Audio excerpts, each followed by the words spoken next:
It is great to be back in Iowa, although it is a little colder here than it was in Washington. I want to thank Jeff for the introduction. It's good to see your governor, Governor Branstad, and Mayor Corbett, outstanding members of the congressional delegation, all kinds of good friends. In fact, this whole row here, if I start introducing them, it'll make my speech twice as long. But I love these guys. And it is wonderful to be back here in Iowa. I know there's been a lot of excitement here over the past couple of months. It kind of made me nostalgic. I used to have a lot of fun here in Iowa. I remember a great backyard barbecue out in Marion way back in 2007. Good burgers. I did not have as much gray hair back then. But when I think about all the days I spent in Iowa, so much of my presidency, so much about what I care about, so much what I think about every day has to do with the conversations that I had with you. People's backyards, VFW halls. Those conversations I carry with me. All across this state, in all 99 counties. And I was in, I think, just about every county. We talked about how for years the middle class was having a tougher time. Hard work had stopped paying off for too many people. Good jobs and manufacturing were leaving our shores. Folks at the very, very top saw their incomes rise like never before, but most Americans, most folks in Iowa, were just trying to stay afloat. And that was before the financial crisis hit in 2008. The crisis struck right at the end of a long campaign, but we didn't even understand at that point how bad that crisis was going to be, and millions of our neighbors were put out of work. But we did know then what we know today, that when we come together as a country, there's no reason why we can't restore that basic American promise that if you work hard, you can do well. America's not about handouts. America's about earning everything you've got. But if you're willing to put in the work, the idea is that you should be able to raise a family and own a home, not go bankrupt because you got sick, because you've got some health insurance that helps you deal with those difficult times, that you can send your kids to college, that you can put some money away for retirement. That's all most people want. Folks don't have unrealistic ambitions. They do believe that if they work hard, they should be able to achieve that small measure of an American dream. That's what this country is about. That's what you deserve. That's what we talked about during the campaign. Now today, 3 years after the worst economic storm in 3 generations, we are making progress. Our businesses have created more than 3 million jobs over the last 22 months. Now, if you look at a job chart, if you look at a chart of what's happened in terms of jobs in America, we lost 4 million jobs before I took office, another 4 million in the few months right after I took office, before our economic policies had a chance to take effect, and we've been growing and increasing jobs ever since. 3 million over the last 22 months. Last year, we created the most jobs since 2005. And today, American manufacturers, like this one, are hiring again, creating jobs for the first time since the 1990s. And that's good news. Our economy is getting stronger. We've got a lot of work to do, but it's getting stronger. And we've come way too far to turn back now. After everything that's happened, there are people in Washington who seem to have collective amnesia. They seem to have forgotten how we got into this mess. They want to go back to the very same policies that got us into it. The same policies that have stacked the deck against middle-class Americans for years. And their philosophy, what there is of it, seems to be pretty simple. We're better off when everybody is left to fend for themselves, and everybody can play by their own rules. And I'm here to say they're wrong. We're not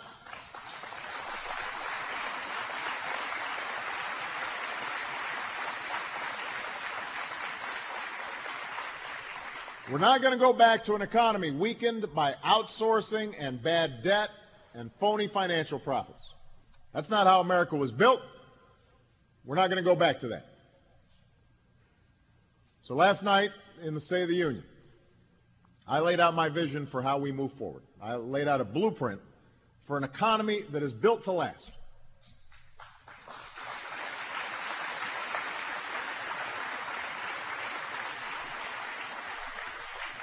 It's an economy built on American manufacturing, with more good jobs and more products made right here in the United States of America.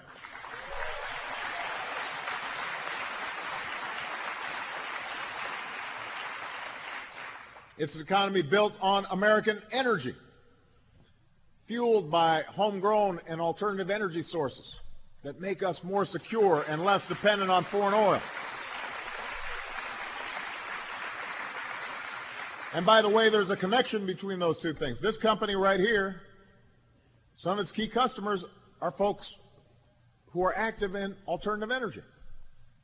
There are jobs to be had, and Iowa knows all about it when we are pursuing aggressively clean energy and alternative energy. It's an economy built on the skills of American workers, getting people the education and the training they need so they're prepared for the jobs of today and they're ready to compete for the jobs of tomorrow. And most importantly, it's an economy that's built on a renewal of American values. Heartland values.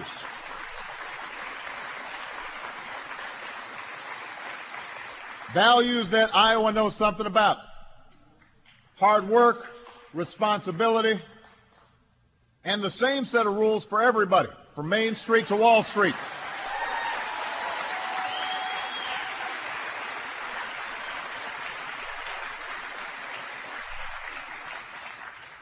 That has to be our future. That's how we restore that basic American promise. And it starts with manufacturing. Look what happened in our auto industry. On the day I took office, it was on the verge of collapse. And some even said we should let it die. I've got the clips in case, because I remember. They were beating the heck out of me. Why are you doing this? Why are you intervening?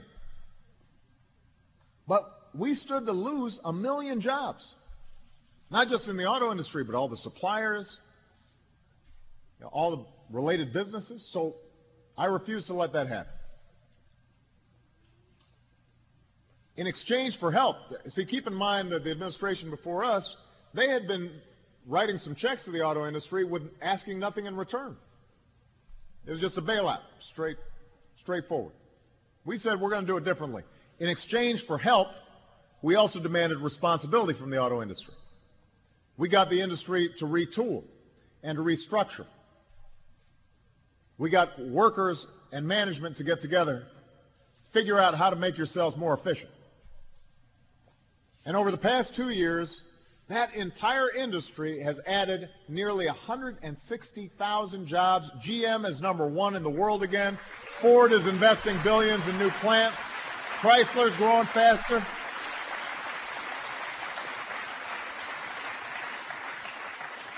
So today, the American auto industry is back. And I want what's happening in Detroit to happen in other industries. I want it to happen in Cleveland and Pittsburgh and Raleigh, and I want it to happen right here in Cedar Rapids, Iowa.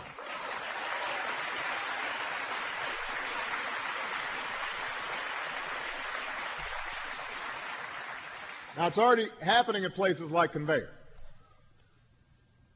These folks make some big stuff. I just got a quick tour from Greg and Jeff, met some of the workers here. And they told me the story of how Conveyor started like so many other wonderful American companies. It started in a garage. Couldn't make that up. Today they employ 65 people, from engineers and welders to assembly line workers and salespeople. They specialize in making augers, those giant screws. And they're used to mix and move everything from cement to chocolate. They don't use the same ones for, just in case you were wondering. So Conveyor has doubled in size twice over the last 16 years. And over the next several years, they're hoping to double again. See, right now, we have a huge opportunity to help companies like this hire more workers. Because here's what's happening globally. Obviously, the economy had shifted all around the world. We were getting more competition from other countries like China that were catching up and had very low wage rates. And we had technology that was displacing a lot of workers. But here's what's going on. It's getting more expensive to do business in China now. Their wages are going up. Transportation costs to ship a big auger over here starts becoming cost prohibitive. Meanwhile, America is getting more productive. We become more efficient. We are as competitive as we've ever been. So for a lot of companies, it's starting to make a lot more sense to bring jobs back home. But we've got to seize that opportunity. We've got to help these companies succeed. And it starts with changing our tax code. It starts with changing our tax code. Now,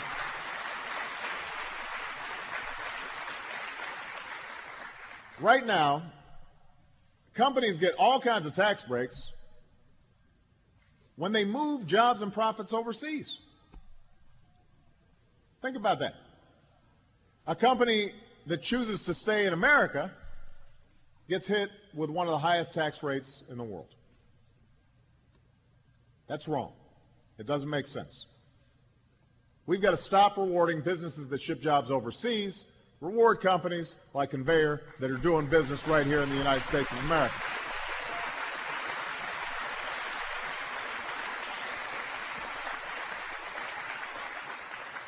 Now, before the other side gets all excited, let me be clear. If you're a company that wants to outsource jobs or do business around the world, that's your right.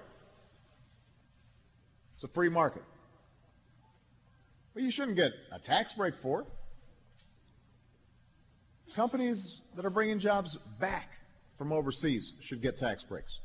High-tech manufacturers should get tax breaks. Manufacturers like Conveyor that stamp products with three proud words, made in America. Those are the folks who should be rewarded through our tax code.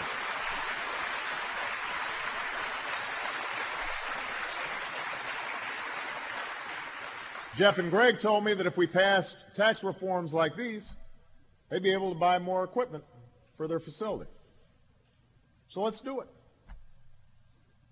Today, my administration is laying out several concrete actions we could take right now to discourage outsourcing and encourage investing in America.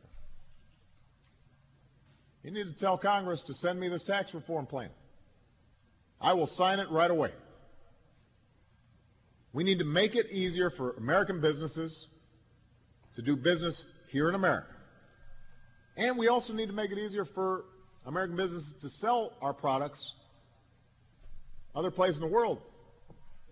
I don't want to export our jobs. I want to export our goods and our services. So 2 years ago, I set a goal of doubling U.S. exports within 5 years. And by the way, Iowa, you should be interested that obviously a big chunk of those exports are also agricultural, which is doing wonders for this state's economy. The agricultural sector is doing very well. But I also want us to export manufacturing. And we're on track to meet our goal of doubling exports. Actually, we're ahead of schedule. Exports has been one of the strengths of this recovery. And soon, thanks to new trade agreements I've signed, not only are we going to be sending more soybeans into South Korea, but we're also going to start seeing new cars on the streets of Seoul, South Korea, imported from Detroit and Toledo and Chicago. So,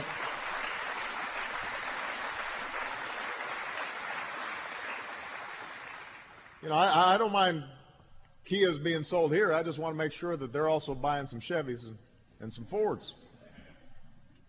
So we're going to keep boosting American manufacturing. We're going to keep training workers with the skills they need to find these jobs. We're going to keep creating new jobs in American energy, including alternative energy. That's been a source of strength for a lot of rural communities in Iowa. And an economy built to last also means making sure that there's a sense of fair play and shared responsibility. Now, most immediately, I was talking about taxes on business. The most immediate thing we need to do with our tax code is make sure that we stop a tax hike on 160 million working Americans at the end of next month.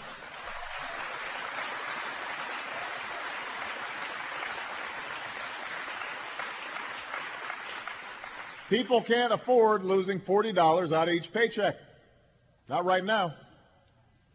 Your voices convinced Congress to extend this middle-class tax cut before.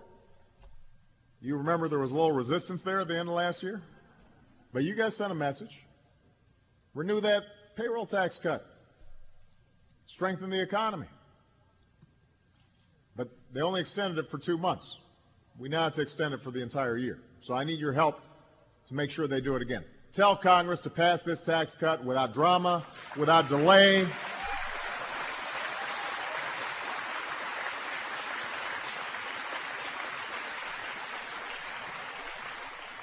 No soap operas. Let's just get it done. Now, in the longer run, if we're going to invest in our future, we've also got to get our fiscal house in order. You hear a lot of talk about deficits and debt, and those are legitimate concerns, although the most important thing we can do to actually reduce the debt is to grow the economy. So we can't abandon our investments in things like manufacturing and education investment, because if we're growing faster, the debt and deficits start coming down, the numbers get easier to manage. You can't just cut your way out of it. It's just like a family. If you are struggling to get out of debt, but you decide, well, I'll just, I won't repair the roof or the boiler, and I'll stop sending my kid to college, that's not the way you're going to solve your long-term problems. Now, we're going to have to make some tough choices, though. And right now, we are scheduled to spend nearly $1 trillion more on what was intended to be a temporary tax cut for the wealthiest 2% of Americans. A quarter of all millionaires pay lower tax rates than millions of middle-class households. Warren Buffett pays a lower tax rate than his secretary. Warren Buffett's secretary was at the State of the Union last night, just to confirm that fact. Now, does that make any sense to you? Do we want to keep these tax cuts for folks like me who don't need them? I'm doing okay. I really am. And look, nobody likes paying taxes. I understand that. So if we didn't need it, if the country was in a surplus like it was back in 2000, I'd understand us saying, well, let's try to, let millionaires keep every last dime. I get that. But that's not the situation we're in. And so we've got to make choices. Do we want to keep investing in everything that's important to our long-term growth? Education, medical research, our military, caring for our veterans, all of which are expensive? Or do we keep these tax cuts for folks who don't need them and weren't even asking for them? Because we can't do both. I want to be very clear about this. We cannot do both. You've got to choose.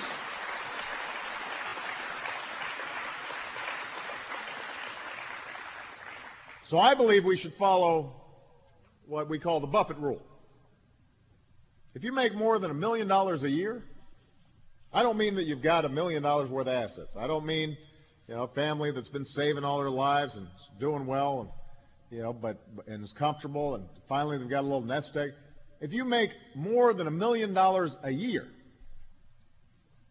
you should pay a tax rate of at least 30%. Now, if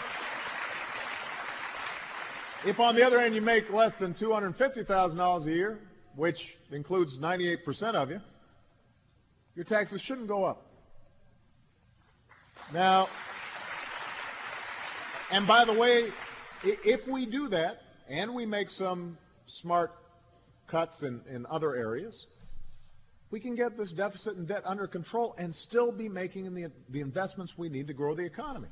Now, a lot of, I hear folks run around calling this class warfare. This is not class warfare. Let me tell you something. Asking a billionaire to pay at least as much as his secretary, that's just common sense.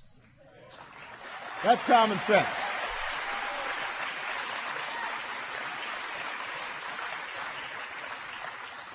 I mean, we're talking about going back to tax rates that we had under Bill Clinton. When, by the way, the economy grew faster and jobs increased much faster. And in the meantime, Warren Buffett will do fine. I will do fine. We don't need tax breaks. You do. You're the ones who've seen your wages stall. Costs of everything from groceries to college tuition going up. So I want to give you a break. I don't need a break. Look, we don't begrudge success in America. This family business right here, I want them to thrive. I want these guys to keep growing and growing and growing and higher and higher and higher. But when we talk, and when Americans talk about folks like me paying my fair share in taxes, it's not because Americans envy the rich. Most of them want to get rich. Most of them will work hard to try to do well financially. It's because if I get a tax break I don't need and the country can't afford, then either it's going to add to our deficit, and that's what happened between 2000 and 2008, basically. All these tax cuts just added to the deficit because they weren't paid for, so it takes money out of the Treasury. Or, alternatively, if we're going to close that deficit, somebody else is going to have to pick up the tab. It might be a senior who now suddenly has to pay more for their Medicare. It's got to be a student who's suddenly having to pay more for their student loan. It might be a family that's just trying to get by, and suddenly their tax rates go up. That's not right. It's not who we are. One of the biggest disagreements I have with some folks in Washington is the nature of America's success. Each of us is only here because somebody somewhere felt a responsibility to each other and felt a responsibility to our country's future. And that starts within our own families. It starts with us making sure our kids are responsible, and we're instilling in them the values of hard work and doing your homework and treating other people with respect. But then it expands from there to our neighborhoods and our communities. And we recognize that if everybody is getting a fair shot, everybody has a chance to do better. That's what built this country. Now it's our turn to be responsible. Now it's our turn to leave an America that's built to last. And I think we can do it. I'm confident we can do it.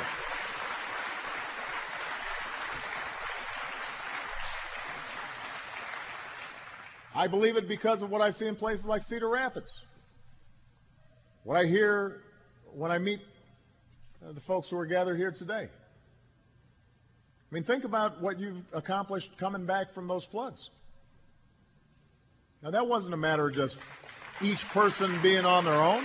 It's a matter of everybody pulling together to rebuild a city and make it stronger than it was before. That's how we work.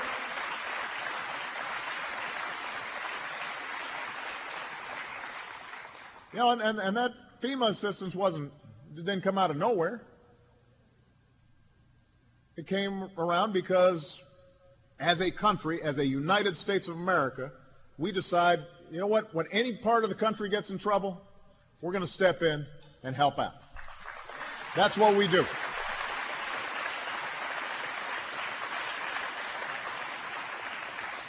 This country only exists because generations of Americans worked together and looked out for each other and believed that we're stronger when we rise together. And those values are not Democratic values or Republican values. Those are American values. Those are the values we have to return to.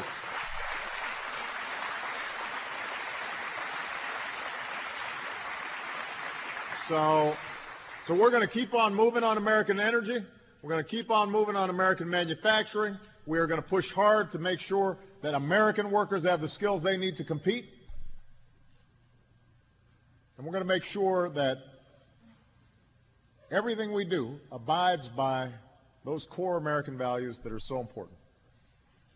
And I know that if we work together and in common purpose, we can build an economy that gives everybody a fair shot. We can meet this challenge. And we'll remind everybody just why it is the United States of America is the greatest nation on earth. Thank you, everybody. God bless you. God bless America.